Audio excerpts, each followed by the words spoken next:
ಜಿಲ್ಲೆಯಲ್ಲಿ ಪ್ರಥಮ ಬಾರಿಗೆ ತೀಯಾನ್ ಮಹಾಸಭಾವೊಂದ ಅಸ್ತಿತ್ವಕ್ಕೆ ತರಲಾಗಿದ್ದು, ಮುಂದಿನ ದಿನಗಳಲ್ಲಿ ಸಂಘಟನೆಯೊಂದ ಬಲಪಡಿಸಿ ಸಮಾಜದ ಸೇವೆಗೆ ಮುಂದಾಗುವುದಾಗಿ ಸಂಘದ ಸ್ಥಾಪಕಾಧ್ಯಕ್ಷ ಎಎನ್ ಪದ್ಮನಾಭ ತಿಳಿಸಿದ್ದಾರೆ. ಸುದ್ದಿಗೋಷ್ಠಿಯಲ್ಲಿ ಮಾತನಾಡಿದ ಅವರು, ತೀಯಾನ್ ಸಮುದಾಯ ಈ ಹಿಂದಿನಿಂದಲೂ ಹಿಂದುಳಿದುಕೊಂಡು ಬಂದಿದೆ. ಸಾಮಾಜಿಕ, ಆರ್ಥಿಕ, ರಾಜಕೀಯ, ಶೈಕ್ಷಣಿಕವಾಗಿ ನಿರೀಕ್ಷಿತ ಮಟ್ಟದಲ್ಲಿ ಪ್ರಗತಿಯನ್ನ ಸಾಧಿಸಿಲ್ಲ. ಸರ್ಕಾರದ ಸೌಲಭ್ಯಗಳಿಂದಲೂ ವಂಚಿತಗೊಂಡಿದೆ. ಇದನ್ನು ಬದಲಾಯಿಸಿ ಸಮುದಾಯವೊಂದ ಸಮಾಜದ ಮುಖ್ಯವಾಹಿನಿಗೆ ತರುವ ಹಾಗೂ ಸಮುದಾಯದ ಸರ್ವರ ಅಭಿವೃದ್ಧಿಗೆ ನೆರವು ಒದಗಿಸುವ ಉದ್ದೇಶದಿಂದ ನೂತನವಾಗಿ ತೀಯಾನ್ ಮಹಾಸಭಾವೊಂದ ರಚನೆ ಮಾಡಲಾಗಿದೆ ಎಂದರು. ಸಮುದಾಯದ ಪ್ರಮುಖರನ್ನ ಒಳಗೊಂಡಂತೆ ಜಿಲ್ಲಾ ಮಟ್ಟದ ಸಮಿತಿಯನ್ನ ಮಡಿಕೇರಿಯಲ್ಲಿ ರಚಿಸಿ ಅಧಿಕೃತವಾಗಿ ಉದ್ಘಾಟನೆ ಮಾಡಲಾಗಿದೆ. ಮುಂದಿನ ದಿನಗಳಲ್ಲಿ ತಾಲೂಕು, ಗ್ರಾಮ ಮಟ್ಟದಲ್ಲಿ ಸಮಿತಿಗಳನ್ನು ರಚಿಸಲಾಗುವುದು. ಸಮುದಾಯದ ಎಲ್ಲರನ್ನ ಸಂಘಟನೆಯೊಳಗೆ ಬೆಸೆಯುವ ಕೆಲಸ ಮಾಡಲಾಗುವುದೆಂದು ಪದ್ಮನಾಭ ಅವರು ಮಾಹಿತಿಯನ್ನ ನೀಡಿದರು.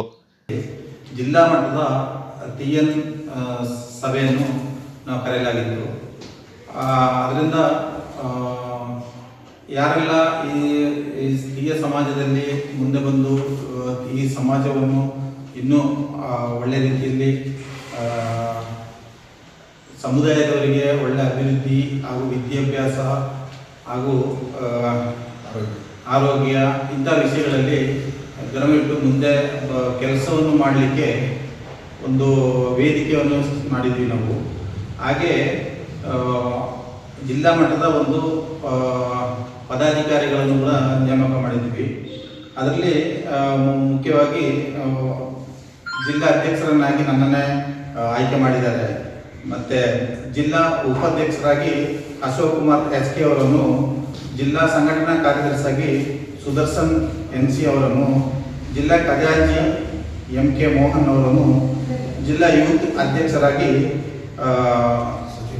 ಸಜಿ ಭರತ್, ಉಪಾಧ್ಯಕ್ಷರಾಗಿ ಪ್ರವೀಣ್, ಸಹಾಯಕ ಸಲಹೆಗಾರಾಗಿ ಶಶಿಕುಮಾರ್ ಹಾಗೂ ಮತ್ತು ನಮ್ಮ ತೀಯ ಸಮಾಜದ ಒಂದು ಸಲಹೆಗಾರರಾಗಿ TK ಸುಧೀರ್ ಅಂತ ಹೇಳಿದರೆ ಮಡಿಕೇರಿ ಮುತ್ತಪ್ಪ ದೇವಸ್ಥಾನದ ಅಧ್ಯಕ್ಷರು, ಅವರನ್ನು ಕೂಡ ನಮ್ಮ ಸಲಹೆಗಾರರಾಗಿ ನಾವು ಆಯ್ಕೆ ಮಾಡಿದ್ದೀವಿ. ಜೊತೆಗೆ ಗೋಷ್ಠಿಯಲ್ಲಿ ಸಂಘದ ಉಪಾಧ್ಯಕ್ಷ ಐಗೂರಿನ SR ಅಶೋಕ್ ಕುಮಾರ್, ಸಂಘಟನಾ ಕಾರ್ಯದರ್ಶಿ ಜಂಬೂರು NC ಸುದರ್ಶನ್, ಸಲಹೆಗಾರ ಕಂಬಿಬಾಣೆ KK ಶಶಿಕುಮಾರ್, ಯುವ ಘಟಕದ ಅಧ್ಯಕ್ಷ ಸಜಿ ಭರತ್ ಅವರು ಪಾಲ್ಗೊಂಡಿದ್ದರು.